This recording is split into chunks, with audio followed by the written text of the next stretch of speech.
My husband divorced me to marry my younger sister, and 4 years later, he saw the child standing behind me, and his face drained as if he'd seen a ghost. The day Mark told me he was leaving, it felt as though the ground split open beneath me. He didn't just want a divorce, he wanted to marry Emily, my sister, 5 years younger. 8 years we had lived together, years I believed were solid. A small house in Portland, nothing luxurious, but it was my world. Emily, on the other hand, was everything I wasn't. Light, playful, dazzling, in the kind of way that unsettles even the most grounded of men. I thought Mark was immune to that kind of charm. He wasn't. The betrayal cut in two places. I lost my marriage, and I lost my family. My parents asked me not to make a fuss.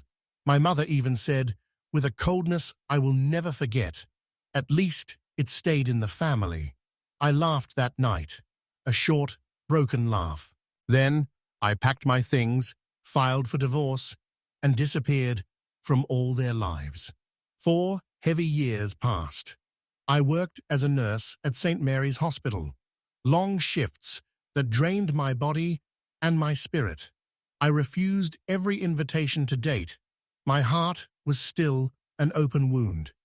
Then came Jacob, my child, my miracle, the secret I kept from everyone but 3 close friends. He was the light that stitched me back together. Until one autumn afternoon, everything changed. I was carrying a bag of apples from the local market when I heard a voice I thought belonged to another lifetime. "Claire?" I turned. Mark stood there, with Emily holding his hand, but his eyes weren't on her. They were on Jacob, standing behind me, tugging his little toy truck. I watched the color drain from Mark's face. His hand slipped from Emily's. He froze like a man facing an impossible truth. His gaze was locked on Jacob's eyes, those gray-green eyes that did not belong to my family, nor to my sisters, but I knew them well. They were Mark's. The question choked him before it left his lips, and then he whispered, "Claire, who is the child's father?" Emily stiffened beside him. I simply smiled, a small, quiet smile, carrying all the pain and healing of the past years. "That," I said, "is something you'll have to discover yourself." He didn't wait long. Mark came to my door again, demanding answers, demanding rights, demanding a child he had never been ready for. I agreed to a paternity test. Not for him, but for Jacob, so he would grow up without shadows of doubt. The result was unmistakable. Mark was the father. But this wasn't a victory for him. It was a mirror, reflecting everything he had destroyed. Emily left the city, furious and broken. My family, who once asked me to stay silent, found themselves unable to defend anything. And Mark saw in Jacob everything he had lost through his betrayal. During our first meeting, after the results, he said, "I want to be a father to him. I want a chance." I looked at him for a long time. I knew my heart, after fighting so hard to heal, would not be thrown back into chaos. "You'll be a father," I said softly, "but on my terms." He understood.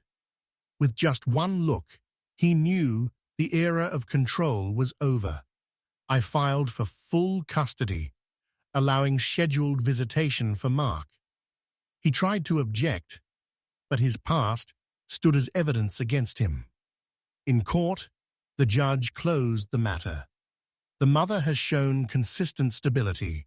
Full custody is granted to her. It wasn't revenge. It was justice. Mark began visiting Jacob weekly. He was no longer part of my life, but he became part of his son's, with newfound responsibility and a silent apology that never left his eyes. As for me, I was no longer the woman who had been betrayed. I rose from the ruins, holding my child above everything that had fallen. And one sunny day, as I watched Jacob running through the park, laughter bright as morning, I finally understood. No revenge, no returning to the past, only justice and peace.